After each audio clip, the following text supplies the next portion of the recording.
Bienvenidos a la parte 2 de Dolores de Parto y Leyes Dominicales. Si no has visto la primera parte, por favor, pausa esto y mira el primer episodio. Pero si ya la has visto, sigamos. Hoy quiero empezar haciéndote muchas preguntas y quiero que pienses en ello. ¿Por qué adventistas del séptimo día fueron arrestados y encadenados a fines de 1880? ¿Por qué cristianos que dicen que un hombre estima un día y otro día mantendrían encadenados a estos hombres? ¿Por qué cristianos que dicen que el sábado fue abolido, pues ya no estamos bajo la ley, sino bajo la gracia, aprobarían leyes para arrestar a estos hombres?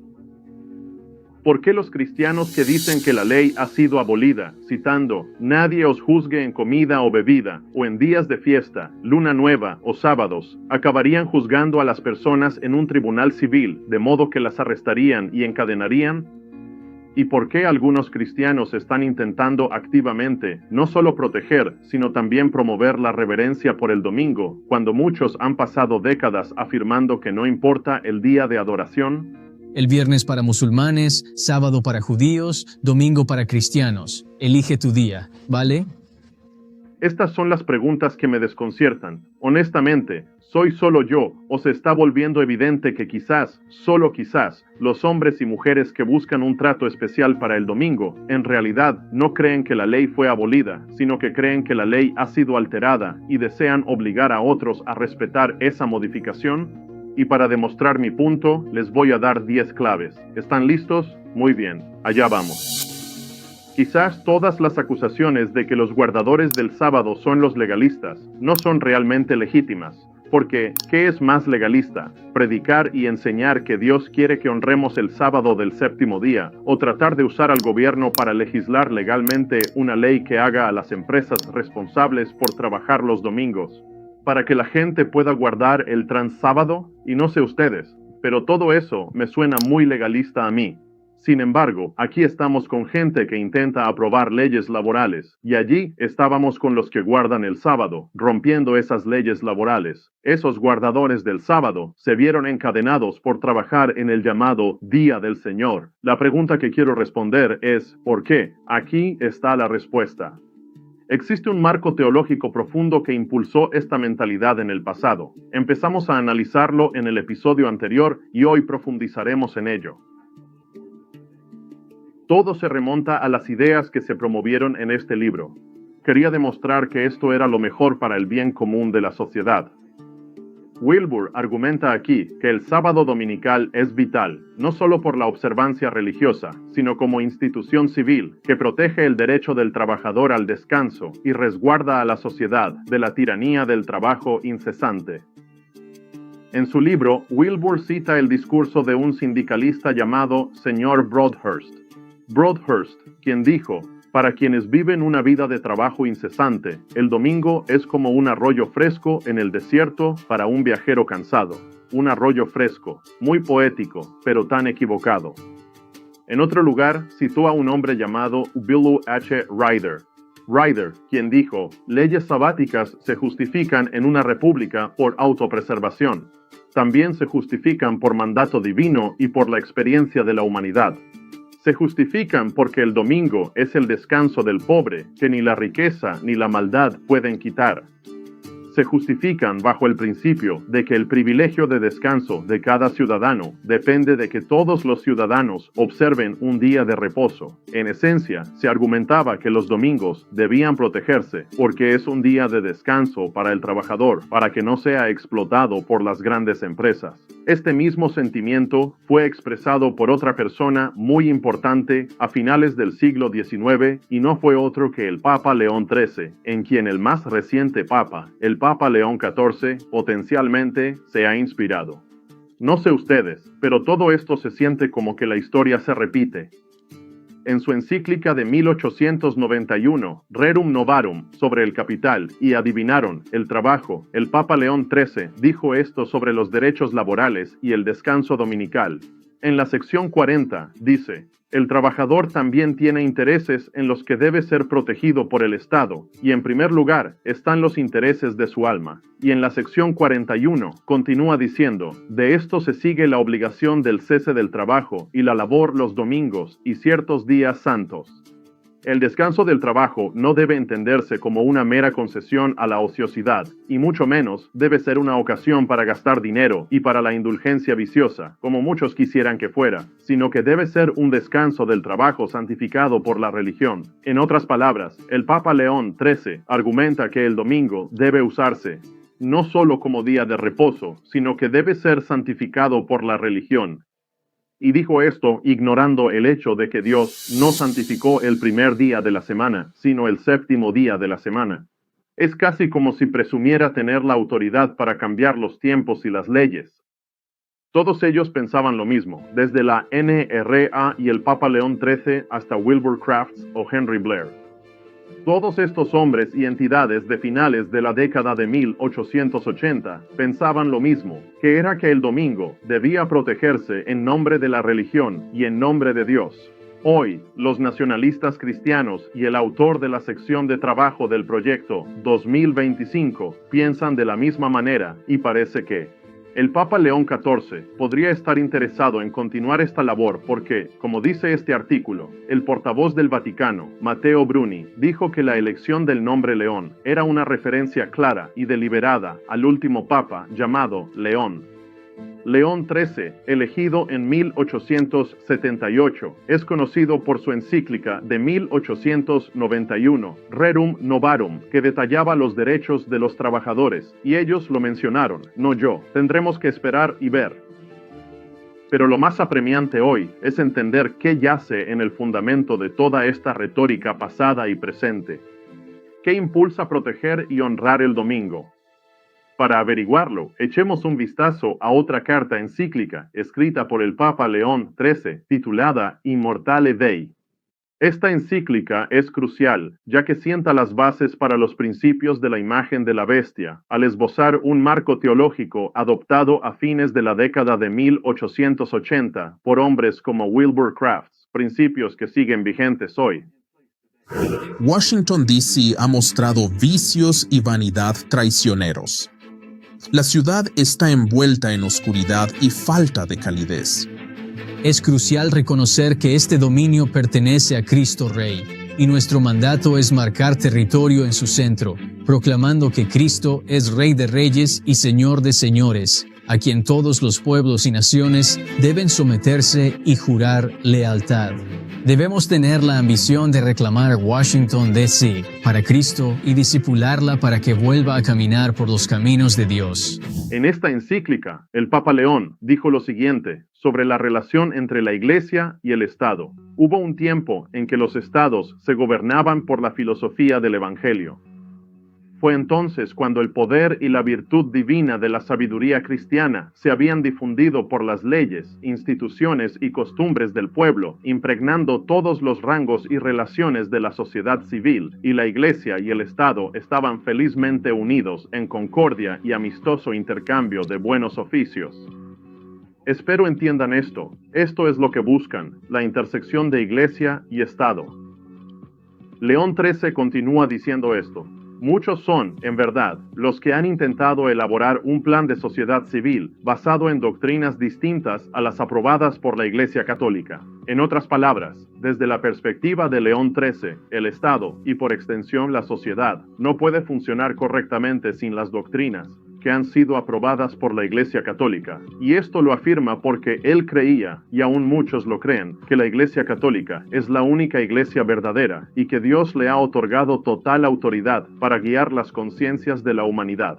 Una de las extensiones de este pensamiento es que parte del propósito ordenado por Dios para el gobierno es proteger al hombre, proteger al trabajador. Y la creencia es que esto se puede lograr asegurándole un descanso de sus dolores de parto, protegiendo el llamado sábado dominical. Por esta razón, el Papa León XIII respaldaba plenamente la utilización de los sindicatos para alcanzar dichos objetivos. Así lo expresó en la Rerum Novarum, diciendo: las uniones obreras son lo más importante de todo. Tales asociaciones deben adecuarse a las exigencias de nuestra época, una era de mayor educación, de hábitos diferentes y de requisitos mucho más numerosos en la vida diaria. Es gratificante saber que, en realidad, existen bastantes asociaciones de esta naturaleza, compuestas únicamente por obreros o por obreros y empleadores unidos. Como pueden ver, hay algo para cada persona. Sindicatos para liberales, leyes religiosas para conservadores. Esta es la razón por la que en Apocalipsis 13 vemos el uso de la marca en la mano y en la frente. La frente representa el lóbulo frontal, donde la gente aceptará esta ley y estos movimientos como ordenados por Dios y necesarios para el bien moral de la sociedad. Y también habrá una aceptación por el bien social de la sociedad, que está representada por la marca recibida en la mano. De cualquier manera, eventualmente habrá un impulso unificado de ambos lados del espectro para la legislación de este día. Según los capítulos 13 y 16 de Apocalipsis, esta unidad culminará con la realización de señales y maravillas que consolidarán o incluso sellarán las decisiones de hombres y mujeres en todo el mundo, al momento de elegir bandos en esta guerra espiritual. A finales del siglo XIX e incluso hoy, la Iglesia Católica y muchos protestantes tienen objetivos muy similares y teorías y teologías parecidas que se acercan cada vez más.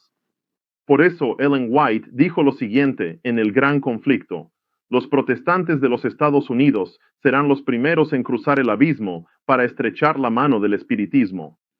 Cruzarán el abismo para estrechar la mano del poder romano, y bajo la influencia de esta triple unión, este país seguirá los pasos de Roma al pisotear los derechos de conciencia. Quiero que presten especial atención a lo que se mencionó en esa declaración.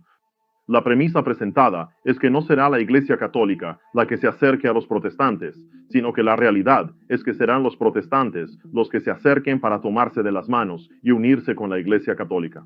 Todo esto va a suceder de nuevo, porque también ocurrió a finales del siglo XIX, y pueden verlo en esta declaración aquí mismo, del apéndice del Gran Conflicto, que da contexto a los movimientos que estaban teniendo lugar en esa época. Sobre la obra de la Asociación Nacional de Reforma dice: la teoría de la Reforma Nacional es idéntica a la del papado. El establecimiento de la teoría de la Reforma Nacional en este gobierno no será más que la instauración de una imagen viva del papado. Dado que estos partidos defienden la teoría papal, no es de extrañar que estén ansiosos por asegurar la cooperación del papado para llevar a cabo su plan con éxito. El Estadista Cristiano es el órgano oficial de la Asociación Nacional de Reforma, y en un editorial del 11 de diciembre de 1884, ese periódico dijo: con gozo y cordialidad reconocemos el hecho de que, en las repúblicas sudamericanas, en Francia y en otras naciones europeas, los católicos romanos son los defensores reconocidos del cristianismo nacional y se oponen a todas las propuestas del secularismo. Siempre que estén dispuestos a cooperar contra el avance del ateísmo político, uniremos gustosamente nuestras manos a las de ellos. Espero que capten lo que se expone aquí. Los adventistas de fines de los 1880 comprendían el marco teológico del movimiento dominical. Tenían una comprensión más profunda y elegante de lo que ocurría, más allá de la ley dominical misma. Entendían que debajo de todo esto había una teoría sobre la relación entre la Iglesia y el Estado que se había establecido durante el dominio del llamado Sacro Imperio Romano. Y ahora esta teología errónea estaba resurgiendo, y era esta teología la que se encontraba en la base del impulso para la protección y promoción de la observancia del domingo. Los adventistas de fines del siglo XIX vieron el peligro de estas ideas y lanzaron el Centinela Americano, padre espiritual de la revista Libertad. En diciembre de 1887, la publicación declaró el deseo protestante de cooperar con la Iglesia Católica en la protección y observancia del domingo. Dice: el interés común de todos los religiosos en el sábado dominical debe reforzar nuestra determinación de trabajar y nuestra disposición a cooperar plenamente con nuestros conciudadanos católicos. Podemos ser objeto de rechazos en nuestras primeras ofertas, y aún no es el momento en que la Iglesia romana acepte estrechar la mano con otras iglesias como tales, pero sí de hacer avances repetidos y aceptar con gusto la cooperación en cualquier forma en que la ofrezcan. Esto es exactamente lo que Ellen White mencionaba en esa cita, refiriéndose a la intención de estrechar la mano con la Iglesia Católica. Y ahora, Miren estas declaraciones de los dolores de parto de finales del siglo XIX, también en el apéndice de El Gran Conflicto, que describen los movimientos de la Asociación Nacional de Reforma como, en perfecto acuerdo con la encíclica del Papa León XIII de 1885, y que el propósito de la Reforma Nacional, si su asociación es idéntica a la de Roma, es natural esperar que muestren una gran disposición a unir sus fuerzas con agrado, y siempre que el protestantismo obtenga el control del poder civil, ya sea con o sin la ayuda de Roma, eso no será más que erigir una imagen del papado. Adventistas como A.T. Jones y E.J. Wagner, los editores del Centinela americano, entendieron que este principio de tratar de utilizar el Estado de una manera que sobrepasaba los límites de la libertad de conciencia era virtualmente establecer la imagen del papado, también conocida como la imagen de la bestia. Demasiado a menudo, cuando leemos Apocalipsis 13 y 14, nos enfocamos solo en la marca de la bestia y la ley dominical. Pero ¿qué pasa con la imagen de la bestia? Apocalipsis 13, 14-15 declara que harán una imagen a la bestia, que tienen poder para dar vida a la imagen de la bestia, y que la imagen de la bestia hablará, y que aquellos que no adoren la imagen de la bestia sean asesinados.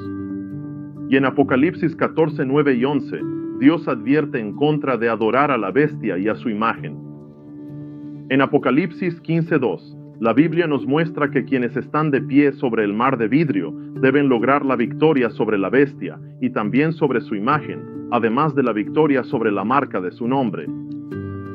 Esto significa que nuestra victoria debe superar la idea de controlar la conciencia ajena. Y por extensión, eso significa que debemos obtener la victoria sobre esta mentalidad de que Dios quiere usar el Estado para controlar la moral de la humanidad.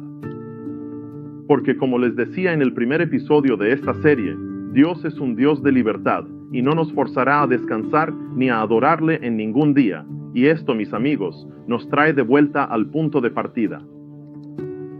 Al principio de este video, hice varias preguntas sobre por qué los adventistas del séptimo día terminaron arrestados, sirviendo en cuadrillas de presos por trabajar en el llamado sábado dominical.